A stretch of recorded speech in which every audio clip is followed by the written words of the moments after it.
जे महाराष्ट्राच्या जनतेच्या मनात आहे ते होईल.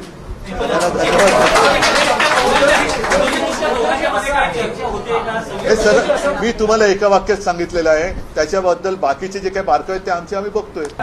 माझ्याकडे शिवसैनिकांच्या मनात कुठेही संभ्रम नाही आणि जे काही त्यांचे सुद्धा सैनिक एकमेकाच्या आमच्या संपर्कात आहेत त्यांच्याही मनात संभ्रम नाही.